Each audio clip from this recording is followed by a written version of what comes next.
When Liverpool signed Florian Wirtz, the noise was deafening. Generational talent, Bundesliga's crown jewel, the brain behind one of the most dominant seasons German football had ever seen. But a few months into his Premier League career, the noise has faded. Not because he's been terrible, not because he's failed spectacularly, but because something feels off. For a player who arrived with a £116 million price tag and the weight of expectation that comes with it, Florian Wirtz has been oddly quiet. No weekly highlight reels, no runaway narratives, just questions. And silence, especially in football, is never neutral. So this isn't about panic, and it's not about writing him off, but it is time to talk about Florian Wirtz.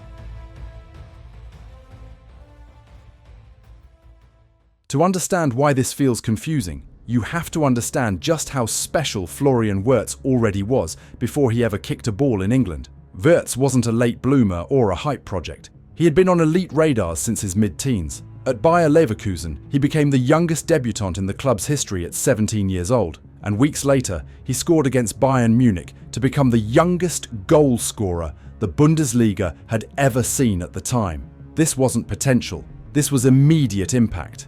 Under Xabi Alonso, that potential turned into dominance. In the 2023-24 season, Wirtz was the creative heartbeat of a Leverkusen side that went unbeaten domestically, winning both the Bundesliga and the DFB Pokal. Across all competitions, he registered 18 goals and 20 assists, finishing the season with 38 goal contributions. More importantly, he dictated games. Everything flowed through him. He wasn't just producing numbers, he was controlling tempo, manipulating space, dragging defenders out of shape, and making elite decisions at elite speed. He operated mostly in the left half space, drifting between the lines, receiving on the half turn, and constantly threatening the box. Leverkusen didn't just rely on him, they were built around him.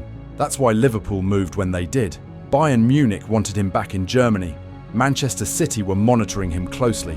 Liverpool acted decisively, paying around £116 million to secure what they believed was the next great attacking conductor of European football. But what sometimes gets lost is context. Wirtz had spent his entire life in Germany. He had come through familiar systems, familiar language, familiar football culture. He had also already overcome a torn ACL at just 18 years old, returning stronger and more complete than before. That resilience was part of the appeal. Liverpool weren't just buying a creator, they were buying mentality, intelligence, and a player they believed could be the focal point of their next era, which is why what followed feels so jarring. The simplest explanation is usually the right one. This Liverpool team is not the Liverpool team Wirtz was meant to join. The champions of last season are gone, replaced by a side in transition. Results have dipped sharply, performances have become erratic, and confidence has fluctuated week to week.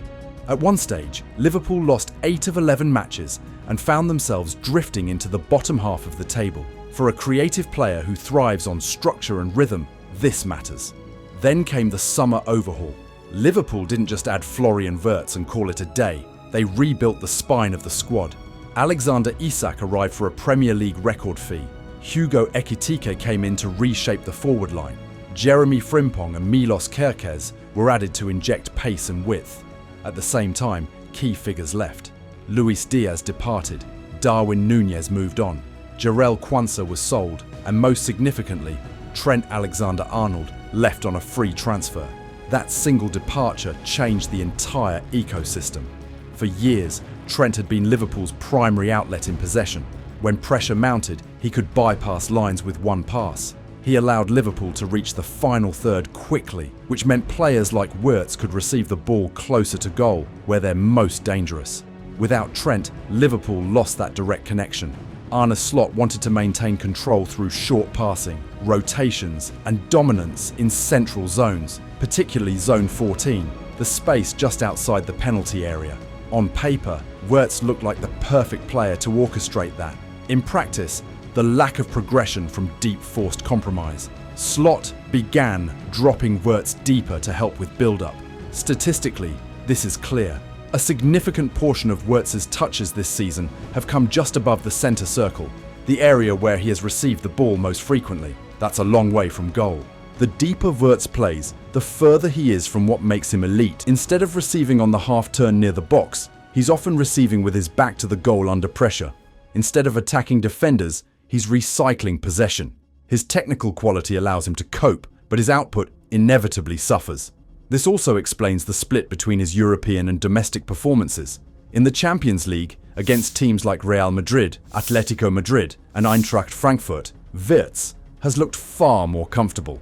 He created 5 chances against both Madrid and Atletico, and recorded 2 assists against Frankfurt. Those teams pressed higher, left space, and allowed transitions.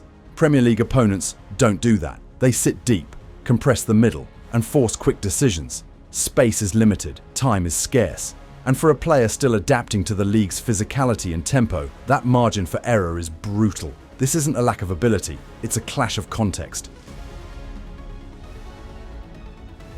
Here's the most important part of this conversation. Florian Wirtz hasn't disappeared. Even in matches where he hasn't scored or assisted, he has remained involved. He presses, he asks for the ball, he keeps moving. Against Real Madrid, despite no goal contribution, he created more chances than anyone else on the pitch, won duels, and worked relentlessly off the ball. That tells you everything about his mindset. The glimpses are still there, the quick combinations, the intelligent positioning, the ability to find space where there shouldn't be any. When Slot has used him as a left-sided roaming number 10, those qualities become more visible. From there, Wirtz can drift inside, receive facing goal, and influence the game higher up the pitch. But that solution creates another problem. Liverpool's squad is crowded with midfielders and attackers who all need minutes. Playing Wirtz centrally disrupts balance, playing him wide limits his influence, playing him deeper blunts his threat. This is the puzzle Arne Slot must solve, because Wirtz doesn't need protection. He needs clarity. He needs a defined role, consistent positioning, and a structure that brings him closer to goal. If Liverpool can stabilise as a team, the numbers will follow. They always do with players of this quality. The danger isn't that Wirtz won't adapt. The danger is that Liverpool's transition drags on too long. Football is ruthless with timelines, especially when price tags are involved. But if history tells us anything, it's this. Players with Wirtz's intelligence, work ethic, and resilience don't stay quiet forever. This doesn't feel like the end of the story. It feels like the uncomfortable middle. And whether this becomes a turning point or a warning sign depends less on Florian Wirtz and more on the environment around him. If you like this video, leave a like on the video. Drop your thoughts in the comments down below. Let's debate.